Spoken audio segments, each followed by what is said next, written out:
주영석 기자의 뉴스 속으로. 뉴스 속으로는 예방과 치료의학도 최고, 리퍼도 최고, 시니어 어르신들에게 서울 메디칼 그룹이 최고, 서울 메디칼 그룹 제공입니다. 어제 연방상원 외교위원회는 앤서니 블링컨 국무부 장관을 출석시켜서 이스라엘의 가자지구 침공과 관련된 문의를 질의하는 자리를 가졌습니다. 하지만 방청객으로 나온 미국인들이 연쇄적으로 소리를 지르며 항의를 계속해 청문회가 아니라 국무부와 연방 상원을 싸잡아 비난하는 미국 정책 성토의 장이 되고 말았습니다.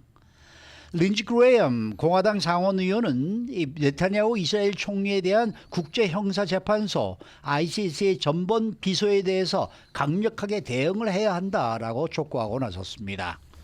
네타냐후 총리가 전범으로 체포돼 기소가 된다면은 그 다음은 미국의 차례가 될 것이라며 린지 그레엄 상원 의원은 국제형사재판소에 제재를 가해야 한다라고 주장을 했다라는 소식인데요.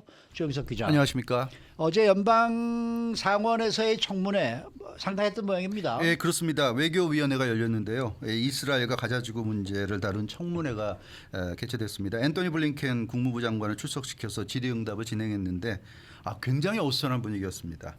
공화당은 조 바이든 행정부가 이스라엘을 돕지 않고 있다고 이제 불만이 많은 그런 분위기였고, 민주당은 가자지구 양민들에 대한 대책이 부족하다고 또 불만을 나타내는 그런 상황이었고, 여기에 방청객들이 이스라엘 가자지구 양민학살 관련해서 항의하는 사람들이 굉장히 다수였습니다. 그래서 이 미국이 이스라엘을 계속 지원하는 것을 목소리 높여서 질타해서 정말 그 연방상원 청문회는 원래 조용한 가운데 이렇게 그 정책적인 부분을 서로 질의하고 응답하는 과정인데 어제는 정말 무슨 돗대기 시장 같은 그런 분위기였습니다. 네, 굉장히 혼란스럽고 어지러웠겠습니다. 네, 맞습니다. 이 상당한 숫자의 방청객들이 나타나서 미리 대기하고 있었고요. 손에 빨갛게 색을 칠하고 나타났어요. 피칠갑을 상징하는 그런 모습으로 보였습니다. 가자지구 양민들의 피를 의미하는 것도 되고, 또 하나는 미국이 이스라엘을 지원함으로써 손에 피를 묻혔다. 손에 피를 묻혔다. 이제 그런 것도 상징하는 의미가 됩니다. 어제 보면 항의한 사람들이 뭐 백인, 흑인, 남성, 여성, 중년층, 노년층 뭐 가릴 것 없이 다양한 사람들이 항의하는 그런 모습을 보여서 미국에서도 지금 이 이스라엘 문제, 가자지구 문제가 심각한 상황인 것으로 지금 나타났습니다. 어제는 사실 토니 블링컨 국무장관을 출석시켜서 질의응답을 네. 갖는 그런 자리였는데 결국 방청객들이 주인공이 되고 말았네요. 맞아요. 어제는 방청객들이 주인공이 됐어요. 토니 블링컨 국무장관이 제대로 대답을 못했는데요. 한번 잠깐 그 소리 한번 들어보시겠습니다. 굉장히 생생한 소리가 아마. Was 6 years old when an Israeli killed his brother was 6 years old. Lincoln, you will be remembered as the butcher of Gaza. You will be remembered for murdering. 네. 네, 지금 그 들으시고 계시는데요. 이 상원의원이 이제 질문을 끝내고 블링컨 장관이 답변하기 시작하자 그때부터 이제 시위가 시작됐습니다. 남성 방청객이 구함 외쳤습니다. Butcher of Gaza, you will be remembered as the Butcher of Gaza. 그러니까 당신은, 그러니까 토니 블링컨 국무장관에게 당신은 가자의 도살자, 가자의 인간 백정으로 불릴 것이다. 그렇게 기억될 것이다. 이렇게 소리를 지르면서 끌려나갔고요. You will be remembered for murdering innocent Palestinians. 이 선량한 팔레스타인 사람들을 살해한 그런 자로 기억될 것이다. 이렇게 소리 지르면서 끌려나갔고요. 이 남성이 끌려나가고 좀 정리가 되는 것 같으니까 이제 블링컨 국무장관이 이제 발언을 다시 하려고 했는데 몇 마디 하지도 않고 다시 또 이번에 여성이 또 일어나 소리 질렀습니다. 앤서니 블링컨 국무장관에게 war criminal 이렇게 계속 외쳤습니다. 전범이라고, 앤서니 블링컨 국무장관을 전범이라고 계속 외치면서 두 번째 시위에 나선 여성이 끌려나갔는데요. 이 여성이 나가고 또 이제 토니 블링컨 국무장관이 발언을 하려고 하니까 다시 또 세 번째 여성이 일어났어요. 이분은 거의 나이 든 할머니 정도 돼 보였는데 stop the genocide 이렇게 계속 소리를 지르는, 학살을 그만둬라, 멈춰라, 이제 이런 얘기였고요. 할머니가 끌려나가자 또 네 번째 방청객이 일어나서 또 다시 소리 질렀습니다. 이분은 이제 중년 아주머니였는데 he's a war criminal. The blood of 40,000 people is on your hand. 당신은 워크리미널이고 전범이고 당신 손에 4만 명의 피를 묻혔다. 이제 이런 얘기를 했습니다. The blood of 40,000 Palestinians is on your hand. 4만 명 팔레스타인 사람들, 목숨을 잃은 팔레스타인들의 피가 블링컨 당신의 손에 묻어 있다. 이제 이렇게 소리를 질렀고요. 그리고 또 토니 블링컨 장관이 국무부 장관이잖아요. 시크리터리 오브 스테이트인데 이 사람을 시크릿 오브 제노사이드라고 학살부 장관이다 이렇게 부르는 소리도 있었습니다. 그래서 어제는 거의 방청객들이 사실상 주인공이 되고 블링컨 장관이 말을 거의 못하는 지금 그런 상황이 어제 됐습니다. 네, 그러면 연방 상원 의원들의 분위기는 좀 어땠습니까? 연방 상원도 상당히 달랐죠. 연방 상원은 아시다시피 전통과 질서를 중시하잖아요. 그렇죠. 그래서 청문회에서 소란스러운 모습을 용납하지 않는 분위기입니다. 일반적인 상황이었다면 청문회를 방해하는 행위에 대해서 엄중 경고했을 텐데 그리고 소리 지르고 소란을 피우는 행위에 대해서 단호하게 대처했을 텐데 하지만 어제는 달랐습니다. 시위대가 소리 지르는 행위에 대해서 뭐라고 하질 못했어요. 상원의원들도 직접적으로 뭐라고 하지 않고 질서 유지가 필요하다 이런 말만 반복했고요. 소리 지른 사람이 퇴장당할 때까지 잠시 쉬어간다 뭐 이런 말하고 침묵을 지켰고 이 얼굴을 보면 다수 의원들도 좀 곤혹스러운 표정을 감추지 못했고요. 그 소리 지르는 사람들한테 뭐라고 못하는 이런 모습 그런 모습을 볼 수 있었고요. 그 시위하는 사람들이 굉장히 당당해 보였고 이 토니 블링컨도 굉장히 곤혹스러워하는 모습이었고 상원의원들도 곤혹스러워하는 모습이었고 오히려 끌려나가는 사람들이 아주 당당하게 자기 주장을 하고 싶은 말을 이렇게 목청껏 외치고 상원의원이나 토니 블링컨은 오히려 목소리도 작아지고 이런 느낌을 받는 어제 청문회였습니다. 네, 이 와중에 린지 그레엄 상원의원의 발언이 화제를 모으고 있는데요. 네, 사우스캐롤라이나 연방상원의원 린지 그레엄 공화당 소속 극우적인 인사죠. 국제형사재판소 ICC의 베냐민 네타냐후 총리 기소를 매우 신랄하게 비판해서 이게 좀 화제가 되고 있습니다. 네, 신랄하게 비판했던 그 내용은 어떤 내용입니까? 그 사실은 그 이 국제형사재판소를 비판한 거는 뭐 미국의 지도자들은 다 비판하고 있죠. 철저하게 이스라엘 편을 들고 있기 때문에. 그런데 유독 린지 그레엄 상원의원의 발언이 화제가 된 이유가 있습니다. 네. 다른 의원들 또 다른 뭐 장관들은 네타냐후 총리와 이스라엘이 전범이 아니라고 반박을 하고 있습니다. 현 가자지구 상황이 좋지 않지만 하마스 테러에 대한 대응이다 이런 식으로 주장을 하고 있고요. 국제형사재판소가 핀트를 잘못 잡았다는 식으로 비판하는데 린지 그레엄 상원의원만은 어떻게 보면 굉장히 솔직하게 얘기했어요. 노골적이고 솔직하게 얘기했는데 이번에 네타냐후 총리 기소에 대해서 강력하게 대응해야 된다. 당을 떠나서 강력하게 대응해야 된다 이렇게 얘기했는데 그 이유가 그리고 이제 국제형사재판소에 제재를 가야 된다고 얘기했는데 그 이유가 뭐냐면 만약에 네타냐후가 국제형사재판소 기소로 전범으로 잡혀간다면 그 다음이 문제다. 그 다음은 우리 차례다. 이 얘기를 했어요. 네. 네타냐후 다음 차례는 미국이 될 것이고 우리가 될 것이다. 그러니까 그 우리가 전범으로 기소가 될 수 있다 이런 얘기를 린지 그레엄이 했고 그러니까 방청객들이 린지 그레엄이 우리가 기소될 수 있다고 하니까 환호를 지르고 박수를 쳤어요. 그러니까 가자지구 사태에 책임 있는 미국 지도자급 인사들이 전범으로 기소될 수 있다는 린지 그레엄의 이 얘기에 방청객들이 박수를 쳤고요. 그러니까 린지 그레엄이 그래 계속 박수 치시라 이러면서 계속 자기 발언을 이어나갔습니다. 그러니까 방청객들은 그래 너희들도 전범이야 이제 그런 차원에서 박수를 치고 환호를 한 건데 이 어떻게 보면은 린지 그레엄 상원의원의 이 주장이 좀 핵심이 아닌가. 왜 이렇게 미국이 이 국제 형사재판소의 이번 결정에 단호하게 나서는지 그 이유를 이 린지 그레엄 상원의원의 어제 발언이 좀 보여준 게 아닌가 싶습니다. 린지 그레엄 상원의원의 주장이 좀 타당하다라는 느낌이 들기도 한 것 같아요. 이 타당하다는 게 무슨 얘기냐면 국제형사재판소가 네타냐후를 기소해서 체포한다면 미국도 체포당할 수 있다는 얘기예요. 왜냐하면 이스라엘이 전범을 저질렀다면 당연히 미국도 전범이 될 수밖에 없다. 그만큼 미국의 무기와 미국의 지원을 가지고 공격을 퍼부어댔기 때문에 그런 차원에서 미국이 사실 어떻게 보면 이스라엘을 디펜스해 주는 게 지금은 이제는 이스라엘을 위한다기보다는 자기 자신을 위해서라고 볼 수도 있을 것 같아요. 미국인들이 X에서 린지 그레엄 발언 영상을 올리면서 엄청난 반응을 지금 쏟아내고 있는데 린지 그레엄이 맞는 얘기했다. 네타냐후가 전범으로 처벌받는다면 미국에서도 처벌받을 인물들 많을 것이다. 이 얘기를 지금 미국인들도 하고 있어요. 그렇게 돼야겠지. 나쁜 짓을 하면 책임지고 대가를 치러야 된다. 이런 얘기. 그래서 미국에서도 전범으로서 처벌받을 사람들이 있다. 이런 얘기를 했고 한 미국인 할머니의 인터뷰 영상이 화제인데요. 시위 현장에 나와서 눈물을 흘리면서 인터뷰하는 모습을 볼 수 있었습니다. 백인 할머니였는데 내가 평생 사랑해온 미국이 어쩌다 이렇게 됐나 탄식을 하면서 눈물을 흘리면서 시위에 나선 그런 할머니였는데 이렇게 무고한 많은 사람들을 죽이고 이렇게 많은 아이들을 죽이고 모른 척 할 수 있느냐 미국이 어떻게 이럴 수 있느냐 어쩌다가 미국이 이 지경이 됐냐 이러면서 탄식하면서 이제 눈물을 흘리는 미국 할머니의 모습도 화제가 되고 있는데 아무튼 지금 이 미국의 입장도 상당히 좀 곤혹스러운 상황이 되는 것 같습니다. 여기에 국제사회 분위기도 많이 달라졌어요. 네, 그렇습니다. 네. 그렇죠. 지금 노르웨이 외무부 장관이 나서서 네타냐후를 체포할 것이라고 밝혔습니다. 그 네타냐후가 노르웨이에 나타난다면 전범으로 체포하겠다고 언급했어요. 국제형사재판소가 전범으로 기소했다면 네타냐후는 전범이다. 이렇게 노르웨이는 선언을 했고요.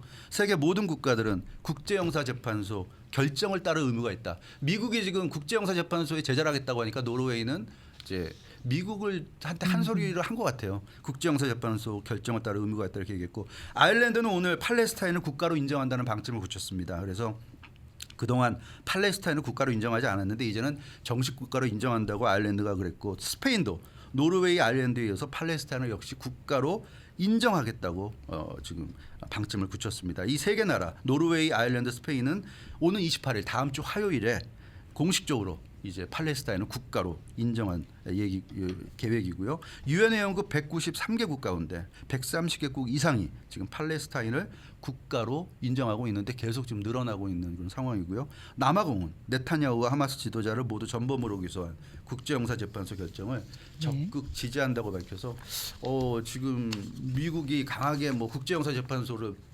제재해야 된다고 하지만 세계적인 또 움직임은 다르게 지금 나타나고 있는 것 같아요. 근데 지금 저희가 뭐 아침 뉴스 준비하면서부터 지금 5시간 이상을 지금 CNN을 보고 있는데 어제 그 상원에서의 청문회 얘기는 하나도 안 되죠. 한 장면도 나오질 않네요. 하나도 안 나오고 지금 그 인터뷰하는 게 이스라엘을 옹호하는 이스라엘 프로 이스라엘 그런 사람들과 인터뷰만 하고 있어요. 그래서 역시 그 미국의 주류 언론들은 다 그 주이시들의 유대인들의 어떤 돈이 다 들어가는 언론들이다 보니까 그런 좀 너무 이제 지금은 굉장히 좀 심각한 상황이 됐잖아요. 네. 그 유대인들이나 이스라엘 입장에서부터 심각한 상황이 되다 그러네요. 보니까 이제는 좀 민낯을 드러내고 있지 않은가.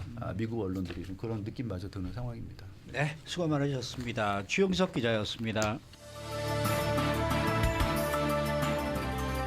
뉴스 속으로는 예방과 치료 의학도 최고, 리퍼도 최고, 서울 메디칼 그룹 제공이었습니다.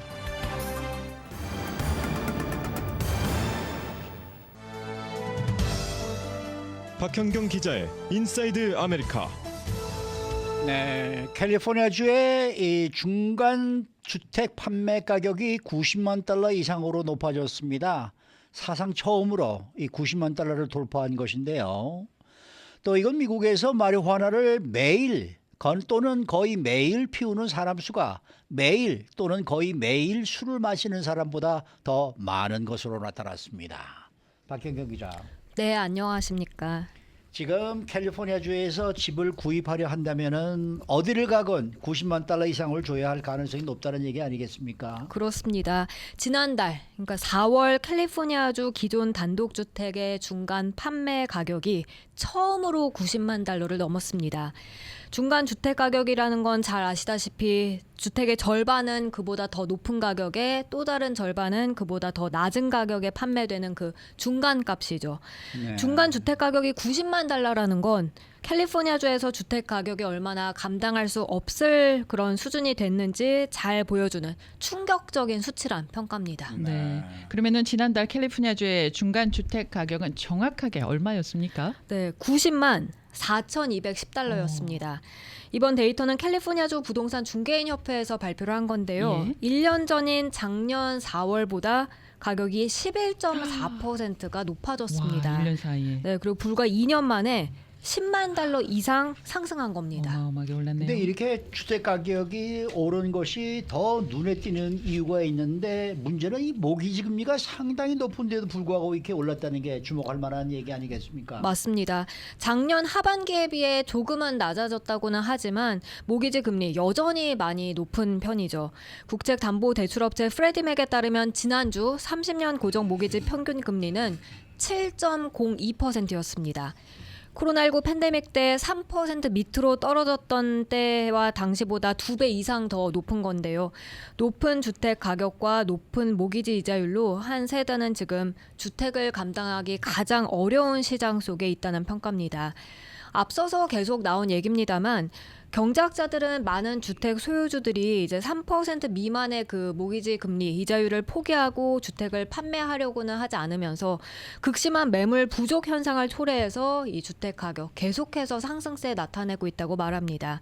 여기에 더해서 이제 부유한 캘리포니아 주민들은요, 모기지 비용을 상쇄하는 데 도움이 될 만큼 다운페이를 할 수 있을 정도의 상당한 현금을 보유하고 있다는 점도 역시 주택 가격을 높이는 배경으로 꼽히고 있습니다. 네. 자, 그런데요. 지금 캘리포니아주의 중간 주택 가격이 이제 90만 달러라고 얘기하셨잖아요. 네. 그러면은 조금만 더 있으면은 100만 달러가 될 가능성도 높지 않겠습니까? 네, 앞서 1년 만에 11.4%가 올랐다고 전해드렸는데요.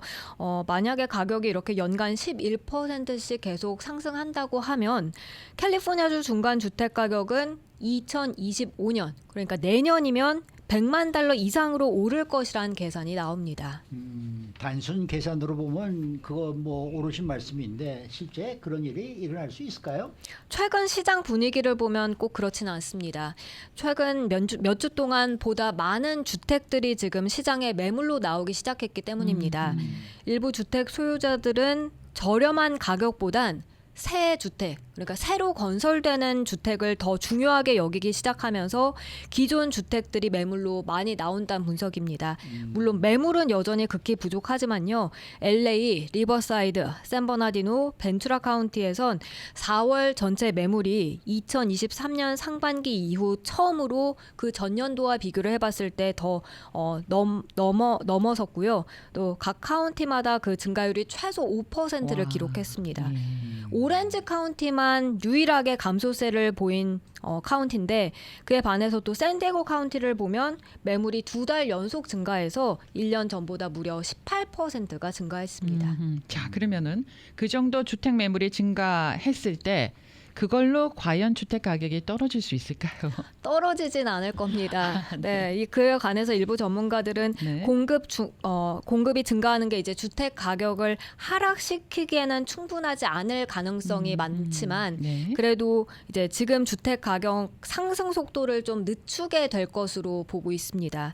그럼 100만 달러 중간 가격에 조금은 더 떨어져 있게 된다는 의미가 되겠는데요. 그렇다고 많이는 아닙니다. 이제 캘리포니아주 부동산 중개인협회 그 조던 레빈 수석 경제학자는 내년에 100만 달러가 안 된다고 해도 내후년 2026년엔 100만 달러를 돌파할 것이라고 전망하고 있습니다. 그러니까 네. 주택 가격 상승 속도가 늦어져 봐야 1년이네. 네. 그러네. 참. 자, 다음 소식입니다. 마리화나가 합법화된 이곳 캘리포니아 주에서 곳곳에서 이 마리화나 냄새 많이 맡을 수가 맞아요. 있죠. 네.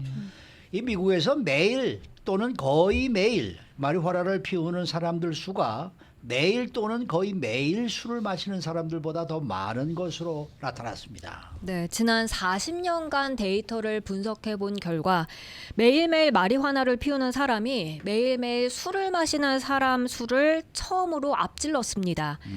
약물 사용과 건강에 대한 전국 조사 자료를 바탕으로 한 이번 연구 오늘 에딕션지에 게재됐는데요.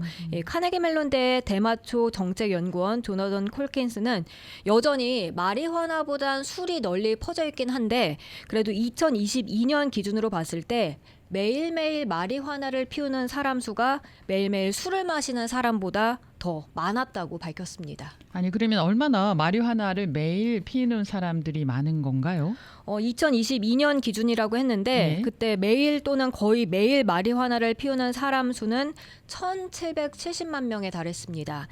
그런데 매일 또는 거의 매일 술을 마시는 사람 수 1,470만 명이었습니다. 그러니까 300만 명이 더 이 마리화나를 매일 피우는 사람이 매일 술을 마시는 사람보다 많았던 겁니다. 네.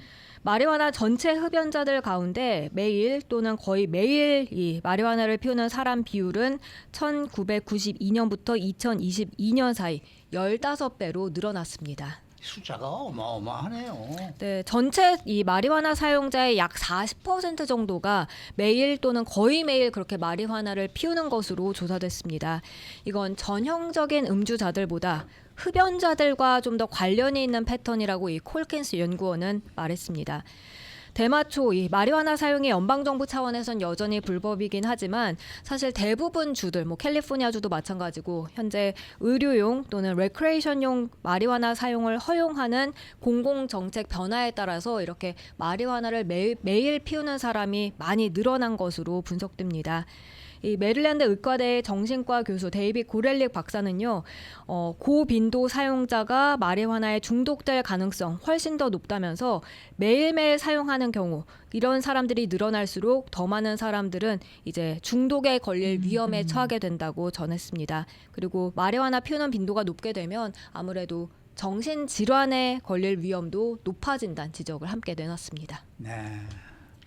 혹시라도 한국에서 이곳을 방문하신 분들 절대로 호기심에라도 마리화나 뭐 이렇게 한번 접해보시거나 이런 거 정말 일이 없었으면 좋겠습니다. 그 예전에 담배 피우듯이 대마초를 피게 되는 그런 현상이 나타나는 거네요. 그러니까 뭐 그 대마초 옹호론자들은 담배보다 마리화나가 더 몸에는 나쁘지 않다라고들 얘기를 하고 있는 거 아니겠습니까? 네.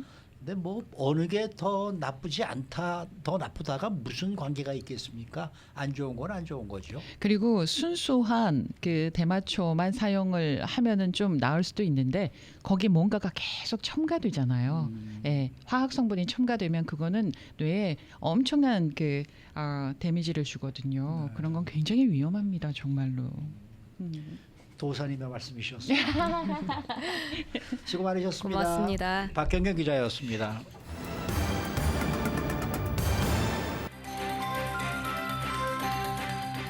데일리 브리핑. 네, 오늘 데일리 브리핑에서는 한인 민주당 협회 스티브 강 이사장과 함께합니다. 어서 오십시오. 안녕하세요. 네. 지난 주말 샌디에고에서 캘리포니아주 민주당 임원 컨퍼런스가 열렸었다면서요. 맞습니다. 네, 이번 컨퍼런스에서는 조 바이든 대통령을 공식 민주당 후보로 채택할 수 있는 대의원을 선출하는 그런 선거가 있었는데 어떻게 진행이 됐습니까? 네, 아마 그 청취자분들은 잘 모르실 텐데요. 네. 이제 캘리포니아 민주당이 이제 미국에서 가장 큰 규모를 자랑하다 보니까 가장 많은 대의원을 선출할 수 있는 권한이 있습니다. 네. 그래서 이제 민주당 전국적인 전당대회가 이제 8월 달에 뭐 한국이랑 비슷하게 전당대회에서 공식 대통령 후보를 이제 딱 컨펌을 하는 자리인데요. 이제 시카고에서 열립니다. 그래서 공화당은 또 7월 달에 전당대회를 갖고 그래서 이제 8월 달에 열리면 각 주에서 선출된 이런 대의원들이 이제 투표권을 가진 대의원들이 물론 사실상 지금은 거의 사실 뭐 조 바이든 대통령 후보가 이제 확정이 됐지만 네. 공식적인 절차를 그래도 거쳐야 되기 때문에 그 전당대회에서 투표권을 가질 수 있는 대의원을 작업이 있었는데요. 지난 주말 이제 샌디에고 이 남가주에서 열렸습니다. 저도 임원이라서 투표 권한이 있었는데 네. 이곳 LA 쪽 그 행사가 너무 많아서 참석하지 못했는데 네. 그래도 다 동료 이제 대의원들에게 이제 소식을 전해 들었는데 여성분 10명, 남성분 10명 이렇게 그 새롭게 이제 선출이 됐는데 그 중에서 이제 한인도 한 분이 있습니다. 젊은 네 이제 북가주에 있는 이제 대학생 네 학생이 있는데 네. 되게 활발하게 지금 당 내에서 네 이제 캠페인 활동을 했는데 물론 그 10명 중에서 이제 10등을 했지만 그래도 올라갔습니다. 그래서 대단하네요. 그 시카고 전당대회를 참석할 수 있는 권한을 이제 가졌고요. 또 이 전당대회에서 조금 더 이제 흥미로웠던 게 저번에 한번 이 라디오 콜에서 다뤘는데 혹시나 이제 바이든 대통령이 뭐 여러 가지 이슈로 대통령 그 캠페인을 참여하지 못하면 이제 그러면 대의원들이 다른 후보를 또 뽑아야 되잖아요. 그렇죠. 그렇다 보니까 이제 특히 캘리포니아의 이제 게빈 뉴섬 주지사가 이 대의원 선거에 좀 많이 신경을 쓰고 있었습니다. 그래서 아마 이제 주지사가 공식 지지하는 후보들이 많이 출마하다 보니까 그 주지사의 그 파워와 이제 네임 아이디를 통해서 그런 대의원들이 많이 선출이 돼서 그럴 일은 없겠지만 만약에 이제 바이든 대통령이 이제 캠페인 활동을 하지 못하게 된다면 아마 이제 게빈 뉴섬 주지사가 본인이 이제 그 자리를 또 채울 수 있는 그런 좋은 또 파운데이션을 만들어 놨습니다. 네. 그래서 그게 좀 눈길이 끌었는데 그래도 이제 임원분들이 다 모여서 여러 가지 얘기는 나왔지만 그래도 다들 조 바이든 대통령이 그 당선될 거다. 그리고 우리는 끝까지 지지하겠다라고 해서 일단 그렇게 20명의 이제 대의원을 선출하고 여러 가지 각종 다른 업무를 보면서 성공적으로 샌디에고 전당대회를 마쳤습니다. 아니 근데 그러니까 그 샌디에고에서 있었던 것은 이번에 캘리포니아주 컨퍼런스 아니에요? 그렇죠. 네. 그럼 다른 주에서도 만일의 경우 조 바이든 대통령이 후보에서 물러난다 그러면은 그때 가서 이 게빈 뉴섬 주지사가 대타가 될 수 있는 그런 상황인 거예요? 어떻습니까? 뭐 일단 대의원 수는 캘리포니아가 가장 많습니다. 왜냐하면 인구에 따라서 그게 그렇죠. 배정이 되기 때문에 그래서 일단 가장 많은 대의원 수를 확보했기 때문에 여기서 와샤와샤 한다. 그렇죠, 그러면은 그렇죠. 여기서 큰 거기 가서 모멘텀을 만들어내겠다라는 이런 플랜인데 다른 주지사들도 많이 이제 그 백악관의 꿈을 꾸고 생각하는 있거든요. 사람들이 뭐 일리노이스 주지사도 그렇고 뉴저지 주지사도 그렇고 여러 민주당 주지사들이 눈여겨보고 있습니다. 네. 네. 자, 다음 소식은 LA 시의회와 관련한 소식인데 새로운 시의장 자리를 두고 지금 물밑 작업이 활발하게 이루어지고 있다라는 소식이거든요. 이 관련한 소식 정리를 해주시고 또 시의장 자리가 우리 한인들과 얼마나 밀접한 관계가 있는지에 대해서도 좀 알려주시면 좋겠습니다. 네, 일단 그 LA시라는 제2의 도시, 미국에서 가장 두 번째로 가장 큰 도시죠. 이곳에서 LA시 의장이라는 자리는 아주 큰 막강한 권한을 가지고 있습니다. 일단 이제 뉴욕 넘버원 규모를 자랑하는 뉴욕과 달리 LA시는 15명의 시의원이 있죠. 예. 그래서 시의장이면 그 15명의 그 탑 리더로서 뭐 해당 그 시의회의 어젠다나 뭐 예산이나 거의 뭐 시장과의 그 동등한 그 막강한 권력을 가지고 있기 때문에 매우 중요합니다. 그래서 이 자리가 많이 오픈되지는 않지만 이렇게 현재 폴크릭 코리안이라는 이제 벨리 지역을 담당하는 이제 알미니안계 시의장이 이제 임기가 얼마 남지 않아서 아마 9월 20일로 이 자리를 물러난다고 원래 했어요. 12월까지가 임기 아닙니까? 그렇죠. 근데 12월까지는 할 수는 있는데 네. 그래도 이제 미리 물러나서 네. 새로운 차기 이제 시의장에게 넘겨줘서 그러한 약간 몇 달 동안의 이제 인수인계를 하겠다라는 이런 아이디어인데 그래서 9월 20일까지 이분이 유진하지만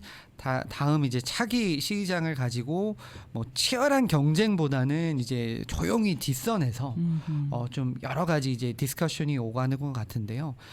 일단 한인타운의 경우에는 뭐 오랫동안 허브 웨슨이라는 10지구 시의원을 많이들 기억하실 기억하죠. 거예요. 네. 아니면 잘 모르셔도 이름을 하도 많이 들으셔서 이제 허브 웨슨이라는 그 막강한 이제 흑인 정치인이 있었는데 이분이 오랫동안 시의장을 가지고 있다 보니까 이 한인타운을 포함한 이제 사우스 LA 지역에 큰 힘이 있었죠. 그러니까 뭐 예산이나 여러 가지 커뮤니티 프로젝트 이런 면에서 본인이 하고 싶은 것은 다 시행이 되다 보니까 10지구에 큰 주목을 받았습니다. 근데 지금은 이제 벨리 지역 시의장이 있고 차기 시의장으로 지금 가장 유력한 후보는 이제 마르퀴스 해리스 도슨이라는 사우스 LA 이제 8지구 시의원입니다.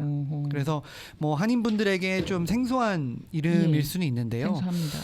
그래도 좀 저도 희망을 걸고 있는 게 한인타운에도 좀 베네핏이 올 수 있다라고 희망을 걸 수 있는 게 그분의 이제 비서실장 또는 수석 보좌관이 이제 한인입니다. 그래요. 조앤 킴이라는 분이고 이분이 또 흑인 시의원 밑에서 오랫동안 이제 수석 고문을 하다가 몇 달 전에 이제 그 수석 보좌관 자리를 올라갔고 이제 거기서 또 오랫동안 그 보조를 또 여러 가지 이제 어시스트를 하다 보니까 이제 한인 사회와 약간 브리지 역할을 할 수 있는 그러한 자리도 있고요. 네. 그리고 또 아무리 그 시의장이 다른 지역구래도 그 해당 커뮤니티나 시의원의 뭐 여러 가지 프로젝트의 승인을 받으려면 또 시의장의 또 서포트가 필요합니다. 그렇죠. 그러다 보니까 유일한 한인 시의원인 존 리 시의원도 네.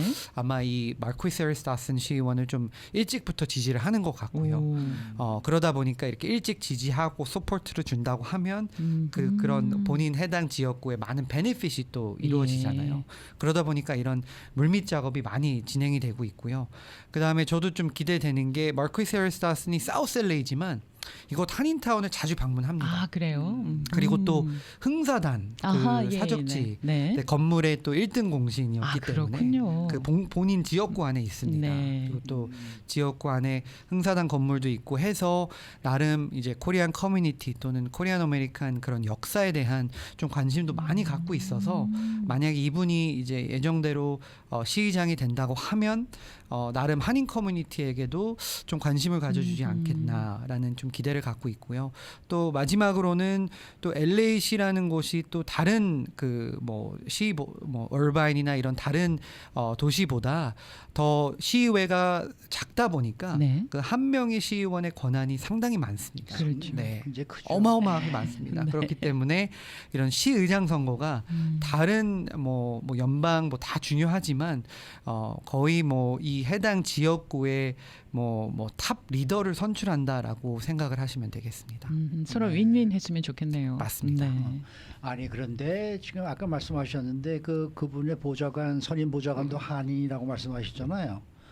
지금 이 LA 시의회에 계신 의원분들, 시장 뭐 이런 고위 그 임원진들의 보좌관 중에서 한인들이 총 몇 분이나 계세요? 정확한 숫자는 저도 이제 어. 카운트를 해봐야 되는데요. 네. 상당합니다. 그게 아마 저희 커뮤니티의 정치력 신장이 한층 업그레이드 됐다라는 의미를 갖고 있는데 일단 시장실만 봐도요. 네. 시장실에도 몇 많이 계시죠? 네, 한 5명에서 7명 정도 있습니다. 네. 근데 더 놀라운 것은 이제 캐런 베스 시장이 당선되고 나서 LA 시장실 역사상 최초로 이제 한인 언론과 소통할 수 있는 커뮤니케이션 자리를 만들었습니다. 맞습니다. 이 한 2주 전에 제가 그분과 인터뷰를 했었어요. 네, 김지은 보좌관인데요. 예. 그래서 이분이 이제 존 리 시의원 밑에서 오랫동안 있다가 이제 시장실로 이렇게 옮겨 왔는데 이 자리가 뭐냐면 이분은 뭐 다른 일 안 하고 오직 코리안 미디어와 접촉을 해서 네. 시장실에서 보내는 보도 자료, 여러 가지 홍보물 등등 또는 이제 질문이 있으면 받고 디렉트하게 이제 한국어로 답변하는. 그래서 일반인들이 이제 혹시 캐런 베스 이제 소셜 미디어 어카운트 가시면요, 모든 뭐 그래픽이나 전단지 이런 게 영어, 스페니쉬, 한국어로 돼 있습니다. 한국어까지. 네. 제2의 도시가 그렇게 모든 홍보물이 또는 보도 자료까지 한국어로 나간다는 게 쉽지 않거든요. 그렇죠. 근데 또 이제 캐런 베스 시장이 그 워낙 그 코리안 커뮤니티가 이제 아시안 커뮤니티 내 중에서 가장 큰 비중을 차지하고 있다라는 것을 이제 알고 계셔서 그러한 자리로 따로 만들었고 또 코리안 미디어의 그러한 인포메이션이 정보가 전달될 수 있는 소통 창구를 만들었기 때문에 많고요. 뭐 시장뿐만 아니라 시의원 중에서도 한인 그 수석 보좌관 또는 비서실장이 2명이나 있습니다. 네, 또 마르퀴스 해리스 다슨 밑에도 있고요. 또 존 리 밑에서도 또 시의원 밑에서도 또 해나라는 보좌관이 또 있고요. 그 밑에 또 여러 가지 이제 아우리치 보좌관, 정책 보좌관 이걸 카운트하면 거의 한 25에서 한 30명 정도는 될 것 같아요. 대단하네요. 네네네. 자 그러면은 우리가 내가 살고 있는 그 지역의 시의원이 누구인지를 안 다음에 그 시의원 사무실에 전화를 해서 한인 우리 한국어가 잘 통할 수 있는 분이랑 통화를 하고 내가 요청하는 내용을 막 계속 연락을 하고 말을 하잖아요. 그러면 그게 현실적으로 반영될 가능성이 얼마나 되나요? 물론 뭐 케이스마다 좀 다르지만 그래도 적극적으로 네. 계속 접촉을 하고 네. 그리고 이거를 이제 연락을 하셨을 때 강조를 하셔야 돼요. 본인은 예. 뭐 이 해당 지역구의 뭐 주민 또는 비즈니스 오너고 여러 가지 이제 그 해당 지역구에 커넥션이 있다라는 것을 좀 이렇게 설명해 주셔야 되고요. 예. 그 다음에 그 해당 그 지역구 내의 권한 안에서 해결할 수 있는 일들을 이제 부탁을 하셔야지만 있지만 예. 뭐 이제 거기서도 이제 긍정적인 답변을 받으실 수 있습니다. 그냥 갑자기 전화를 해서 뭐 프로젝트가 있는데 뭐 네. 10만 달러 주세요, 막 이렇게 하면 안 되고요. 그거는 안 되고. 그런 건 안 네, 되고요. 네, 네. 네, 여러 가지 또 본인 혼자서 하는 것보다는 이웃 주민들 또는 뭐 함께. 다른 커뮤니티 네. 단체와 같이 파트너십을 맺어서 연락을 하시면 훨씬 더 좋은 시너지가 있습니다. 그러면 한인들은 요구 사항이 너무 많아. 너무 연락을 많이 하고 요구를 많이 해. 막 너무 스트레스 받아. 혹시 이런 현상은 안 일어날까요? 그래도 없습니까? 회의죠. 저는 맞습니다. 그래도 해야죠. 한인분들이 컴플레인을 많이 하세요. 하지만 그래요? 제대로 된 창구를 통해서 컴플레인을 안 하셔서 이런 임팩트가 없습니다. 그래서 이렇게 뭐 언론과 소통 너무 좋습니다. 네. 이랑 하고 좋고 뭐 소셜 미디어에 컴플레인 하시는 것도 좋은데 이런 컴플레인을 이제 공식적인 뭐 LA면 뭐 My LA 311 앱이나 네. 아니면 해당 시의원실이나 예. 시장실이나 이렇게 전달을 하셔야 되는데 그게 전달이 안 가게 되다 보니까 네. 접수가 안 돼요. 예를 들면 뭐 오호. 낙서나 밑에 네, 팟홀이나 네. 뭐 이런 게 전달이 안 돼요. 그래서 이런 그 백인 또는 비유층 그 동네를 example을 들자고 하면 거기는 예를 들면 한쪽 골목이 너무 어둡습니다. 여기 라이트를 설치해 주세요라고 하면 그런 것도 설치해 주시고요. 아니면 우리 길에 너무 차들이 빨리 속도를 내고 갑니다. 그러면 범프까지 설치를 해주시고 네네. 이런 게 다 시의원 사무실에서 네. 할 수 있는 일이기 때문에 제때 네, 신고를 해 주셔야지만 또는 민원 그 접수를 해 주셔야지만 변화가 생깁니다. 알겠습니다. 적극적으로 대응을 합시다. 한인 보좌관이 그렇게 많아진다는 것은 상당히 긍정적이라고 생각을 합니다. 맞습니다. 이게 한인 정치적 신장에는 그게 굉장히 좋은 도움이 될 것이고 그분들이 또 이제 더 뭔가 경험을 쌓아서 또 다음 또 시의원에도 나올 수 있는 그런 상황이 될 수 있을 것이고. 그렇죠. 그러니까 좀 많은 분들이 이렇게 좀 미리미리 이런 보좌관이라든지 이런 경험을 좀 하면서 거쳐 나가는 게 굉장히 좋을 것 같아요. 네, 한 가지 니드가 있다면 한인 보좌관들도 많이 이제 채용도 하고 예전보다 많아지긴 했는데 이중언어 할 수 있는 한인 보좌관들이 많이 없습니다. 그래서 그렇군요. 혹시 방송을 듣고 있고 이중언어 아니 근데 자신 있으시면 2세 3세가 네. 그렇게 많은데도 아직도 이중언어가 안 되는 사람들이 있어요. 네, 생각보다 많습니다. 네. 자, 이 뭐 시간이 별로 많이 남질 않았는데 저는 항상 이렇게 나오실 때마다 여쭤보고 싶은 게 한 가지 있습니다. 이 노숙자 문제. 맞습니다. 이 뭐 캐런 베스 LA 시장도 뭐 열심히 해보겠다 하지만은 별다른 그러한 이 뭔가가 좀 성과가 보이지 않고 있는 것 같고 이게 정치권에서는 정말 이걸 어떻게 생각하고 있는 거예요?